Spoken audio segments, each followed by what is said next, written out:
What if this ancient deity called Moloch never really left? What if its shadow looms over us today, demanding tribute in ways we barely recognize? This is the story of the evolution of Moloch, the god of child sacrifice, and how its influence persists in the modern world. Our journey begins in the shadows, within the enigmatic world of occultism and secret societies. For centuries, Moloch has been a figure of fascination and fear. Legends speak of clandestine gatherings where powerful individuals invoke its name. One of the most notorious examples is the Bohemian Grove, a secluded retreat in California where influential men gather for an annual encampment. The centerpiece of this gathering is a cremation of care ceremony, where a large owl-like effigy is worshipped. While organizers claim it's harmless theatrics, critics and conspiracy theorists see a disturbing parallel to ancient Moloch worship.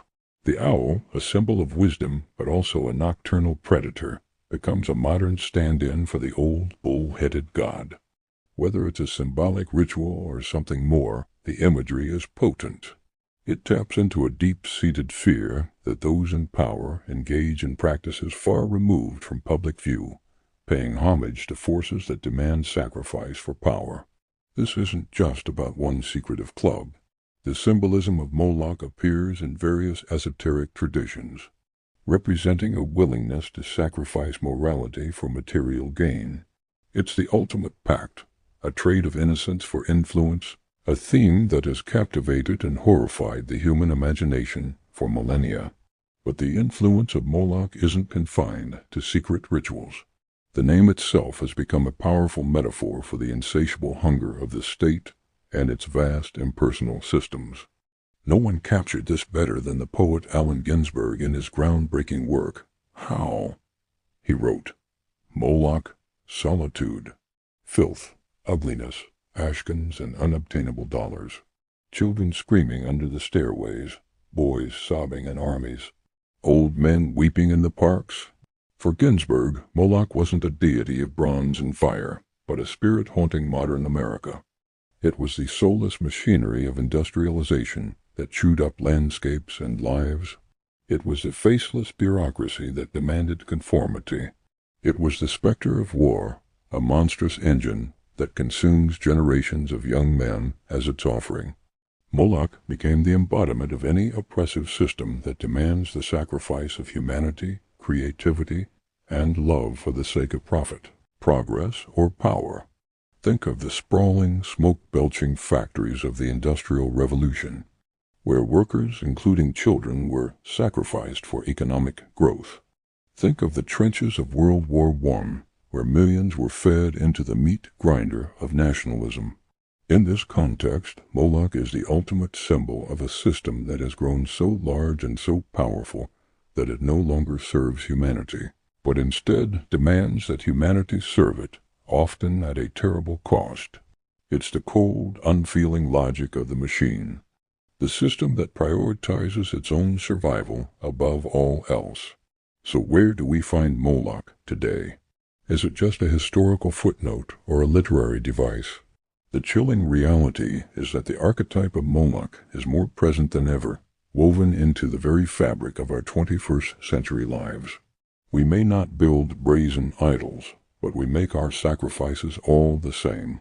Consider the algorithms that govern our digital world. Social media platforms designed to maximize engagement often sacrifice our mental well-being, our privacy, and our ability for deep thought. We feed them our time, our data, and our attention, and in return they give us a fleeting sense of connection, all while a massive unseen machine profits. It's a modern form of sacrifice, a trade of our authentic selves for digital validation. Then there's the relentless engine of consumerism. We are encouraged to sacrifice our financial security and the planet's resources for the latest gadgets and fleeting trends. The pressure to keep up creates a cycle of desire and dissatisfaction, a modern ritual where we offer our hard-earned money to the god of the marketplace. And perhaps most terrifyingly, there is the war economy. Nations continue to pour trillions of dollars into weapons and conflict, sacrificing funding for healthcare, education, and infrastructure. We offer up peace and stability at the altar of geopolitical power and defense contracts. In this sense, Moloch is a coordination problem. It's the name we give to the race to the bottom, where everyone acting in their own self-interest leads to a collective outcome that nobody wants. It's the force that drives us toward short-term gains at the expense of long-term survival. The ancient god demanded children. The modern Moloch demands our attention, our data, our well-being, and our future. Recognizing it is the first step toward refusing to pay its price. From ancient Carthage to Bohemian Grove, from Ginsberg's poetry to the algorithms on our phones, the shadow of Moloch endures. It's a powerful symbol for any system that demands we sacrifice the best parts of our humanity. But here's the crucial part. A symbol only has the power we give it. By understanding how these sacrificial systems work, we can begin to resist them.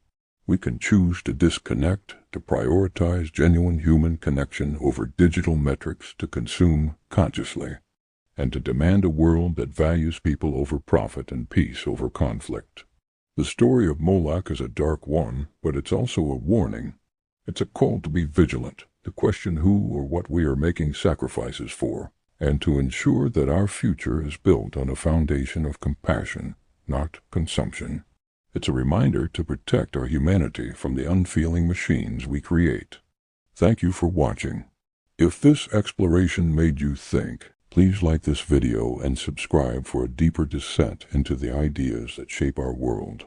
Stay curious.